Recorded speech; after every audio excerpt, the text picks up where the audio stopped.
Hi, this is Dr. Gregory Sadler. I'm a professor of philosophy and the president and founder of an educational consulting company called Reason.io, where we put philosophy into practice. I've studied and taught philosophy for over 20 years, and I find that many people run into difficulties reading classic philosophical texts. Sometimes it's the way things are said or how the text is structured. But the concepts themselves are not always that complicated, and that's where I come in. To help students and lifelong learners, I've been producing longer lecture videos and posting them to YouTube. Many viewers say they find them useful. What you're currently watching is part of a new series of shorter videos, each of them focused on one core concept from an important philosophical text. I hope you find it useful as well. The 10th and final section of John Wisdom's article, Gods, starts out with a question in italics. Now what happens, what should happen when we inquire in this way into the reasonableness, the propriety of belief in gods? And you might expect, quite reasonably enough, that what he's asking there and what's going to follow immediately afterwards for about 4 or so pages would be directly connected to what's been going on in the rest of the article, which is moving away from this idea that, well, the assertions people are making are factual or experimental ones, and thinking more in terms of like the judgments that we make, say, in aesthetic appreciation. And there is some connection to that, but Wisdom is going to take this in a somewhat different direction.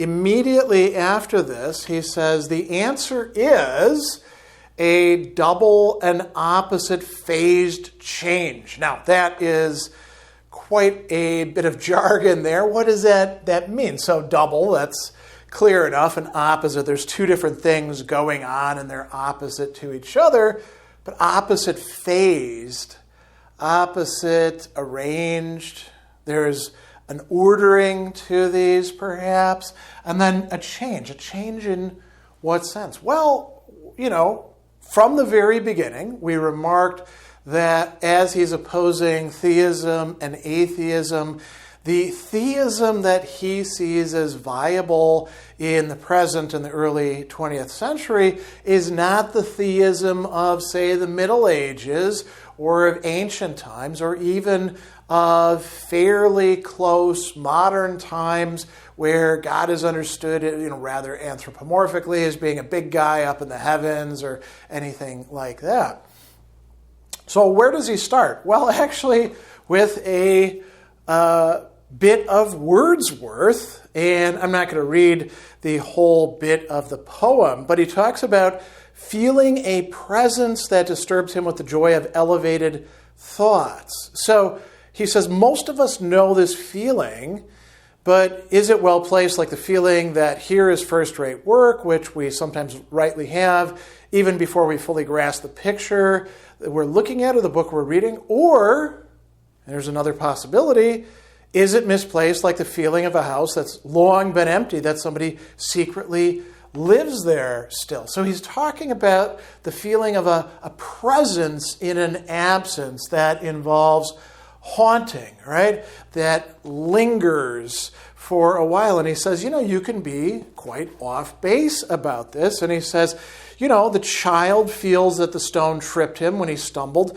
that the bough struck him when it flew back in his face. He has to learn that the wind isn't buffeting him, that there is not a devil in it, that he was wrong, that his attitude was inappropriate. So you could say, world in which these infantile, childish views that everything has an intentionality, a presence to it, a personality perhaps, that's actually incorrect. That's part of what it means to mature, at least in certain respects. And he says, but we know how, though he learns, his attitude lingers. And it's clear that Wordsworth's feeling is of this type. So then he says, belief in gods, it is true, is often very different from belief that stones are spiteful, the sun kindly. Why? The gods appear in human form and from the waves and control these things and reward and punish these. But Varied as are the stories of the gods, they have a family likeness.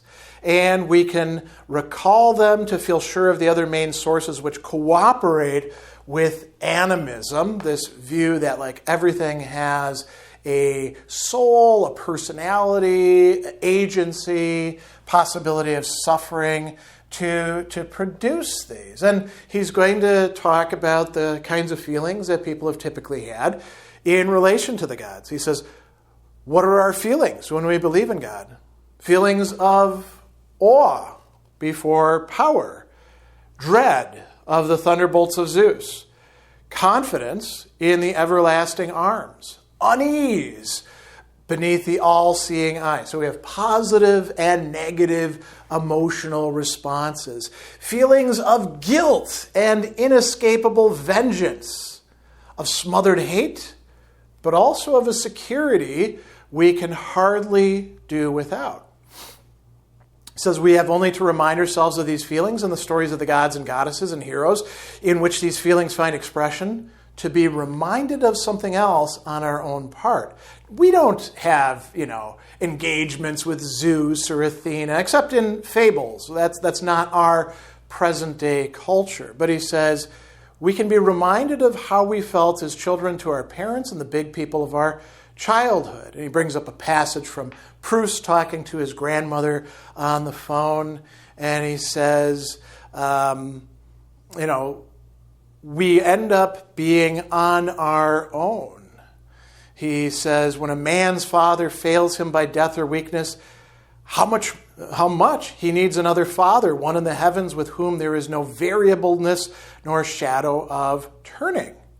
And so he says, this is a very common experience, and what are we actually dealing with? Well, what we can recognize as infantile fantasies and their projections. He says, he's talking about Freud, the whole thing is so patently infantile, so incongruous with reality. And then wisdom says, yeah, that can't be denied. And then he says, but is that the whole story? No, there's another side. So this is the opposite phased change. He says, a new aspect of the matter may strike us. The very facts which make us feel that now we can recognize systems of superhuman, subhuman, elusive beings for what they are, the persistent projections of infantile fantasies, include facts which make these systems less fantastic. And he says, what are these facts? Human reactions, patterns in human reactions, which are well described by saying the following. What are the patterns? There are, as if it were, hidden within us powers, persons, not ourselves, and stronger than ourselves. He says that this is so may perhaps be said to have been common knowledge yielded by ordinary observation of people. And interestingly here, there is a footnote. And who does he actually bring up in relation to this? He says, consider Tolstoy and Dostoevsky. I do not mean, of course, their observation was ordinary. So it could be people in literature. Earlier on, he's talked about how important various writers and painters and other artists can be in revealing the world to us. So, common knowledge yielded by observation of people. This is possible for anyone to see that there's more within us than just what we recognize as us. There's a certain plausibility to this. And he goes on and he says, there's another source of this in the present. Now, he's writing in a time when psychoanalysis is a growing science and attracting a lot of people. This is actually within a book called Philosophy and Psychoanalysis. Wisdom was somebody quite interested in, what could psychoanalysis reveal to us? And he was far from an uncritical acceptor of it. So he talks about psychoanalysis as being the study of extraordinary cases in extraordinary conditions. So, psychoanalysis is not the theory to tackle everything. it has to be critically used and examined, and it has to be placed up against all the other ways in which we observe ourselves and others. And so he says that even when the results of this work are reported to us, that is not the same as tracing the patterns and the details of the cases on which the results are based, and that is not the same as taking part in the studies oneself. One thing is not sufficiently realized is that some of the things shut within us are not bad, but good. We actually need some of these things that are not quite us, but we carry with us. And so he's going to go on and talk about God's good, evil, and mixed. He says they've always been mysterious powers outside us rather than within. But, here's the change, they are also within. They have been within. He says, it is not a modern theory, but an old saying that in each of us a devil sleeps. Right? And so he's going to go on and give you some examples. And then he says, we live in a different time. New knowledge has made it necessary either to give up saying the sun is sinking or to give the words a new meaning. In many contexts, we prefer to stick to the old words and give them a new meaning, which was not entirely new, but on the contrary, practically the same as the old. What does he give as examples? The Greeks did not speak of the dangers of repressing instincts, which we talk about in the present, but of thwarting Dionysos, of neglecting Cyprus for Diana, of forgetting Poseidon for Athena. And he goes on and says, we've eaten of the fruit of a garden we can't forget, even though we were never there. A garden we still look for, even though we can never find it. And so, he goes through a number of other examples as well. And then he's going to say one other important and interesting thing, again, going back to something he had mentioned earlier. He says, the artists who do most for us don't tell us only of fairylands. Proust, Manet, Bruegel, even Botticelli and Vermeer, they show us reality. And yet, they don't just show us reality, they also do something else. They give us for a moment exhilaration without anxiety, peace without boredom. And then he says, those like Freud, he's not including Freud in these artists, he's saying they work in a different way against that which too often comes over us and forces us into deadness or despair. They also deserve, now he's including them with the artist, not as an artist, but as deserving something, critical, patient, and courageous attention. Why? Because they work to release us from human bondage into human freedom. And he's going to talk about ways of salvation.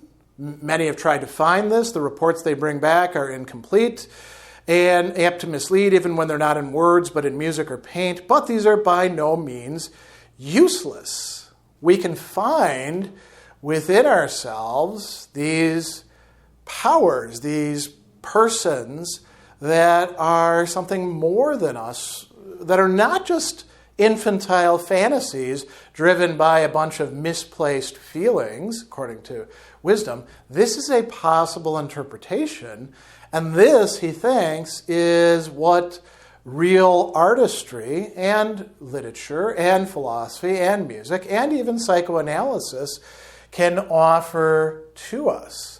So it's an interesting place to close off, and his last paragraph runs like this. He's talking about love. This love, I suppose, is not benevolence, but something that comes of the oneness with one another of which Christ spoke in the Gospel of John. Sometimes it momentarily gains strength. Hate and the devil do too. And what is oneness without otherness? That's how he closes this piece. So we get some very interesting reflections on what it means to believe in God. Now, is wisdom saying this is exactly what people all mean when they say, I believe in God, or I don't believe in God? No, but he's offering us a reinterpretation of what belief in God could, in fact, look like. A very late modern reinterpretation indeed. And this is one that I think quite a few people might be attracted to in the present.